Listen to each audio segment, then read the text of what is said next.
Bonjour, je me présente, je suis Laure Boyer, sophrologue caïcédienne et ludique. Je vous propose une petite présentation dans laquelle nous verrons ce qu'est la sophrologie, pourquoi pratiquer la sophrologie à l'adolescence et comment elle se pratique. Donc, qu'est-ce que la sophrologie? La sophrologie, c'est une méthode qui a été créée par le docteur Alfonso Caicedo.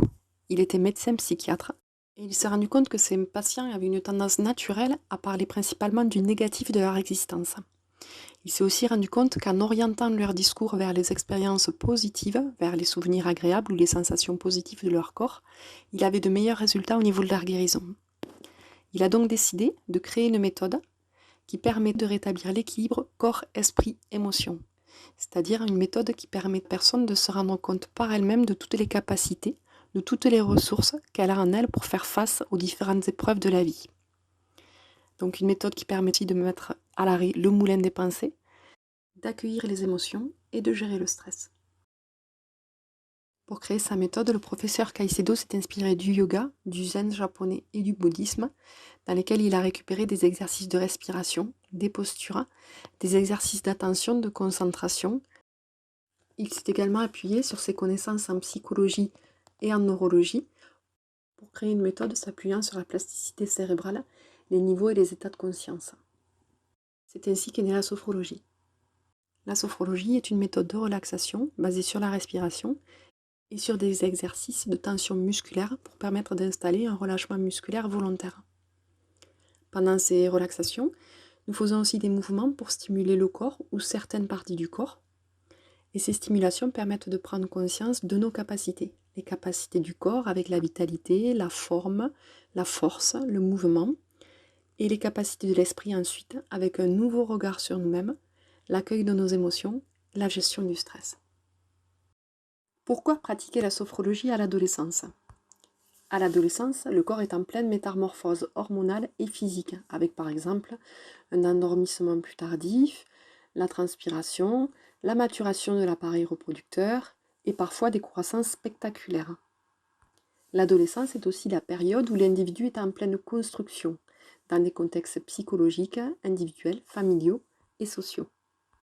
Toutes les modifications hormonales et les différentes phases comportementales peuvent entraîner une certaine vulnérabilité, des excès de fatigue, une certaine irritabilité, de l'agressivité ou une hypersensibilité, des déséquilibres comportementaux, des douleurs physiques ou morales, des pertes d'attention, des pertes de concentration, des conduites à risque, avec par exemple une addiction au jeu, la course à l'esthétisme, des troubles alimentaires, parfois de l'alcool, de la drogue ou du sexe.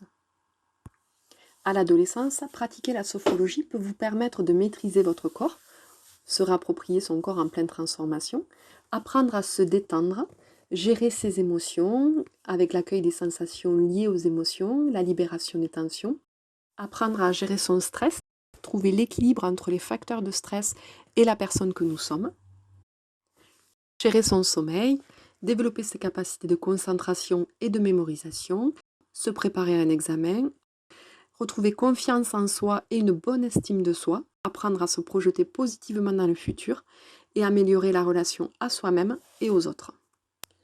Comment se pratique la sophrologie? La sophrologie se pratique en position assise, debout ou allongée. Chaque séance commence par un échange sur le sentiment d'être, comment vous vous sentez. Elle se poursuit avec des relaxations dynamiques et éventuellement des exercices ludiques, suivis d'une pause d'intégration finale. Elle se termine par l'expression dessinée, écrite ou orale si vous le souhaitez, de votre vécu pendant la séance. Ça peut être les sensations de votre corps, les perceptions de vous-même ou votre sentiment final.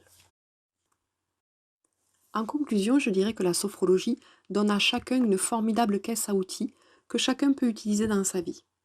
Et comme dans le bricolage, c'est à force de pratiquer, de s'entraîner, d'essayer qu'on voit les progrès et les améliorations et tout ce qui se construit et prend forme. Si ma présentation vous a plu, je vous invite à venir essayer la sophrologie. Merci pour votre attention, bonne journée. Au revoir.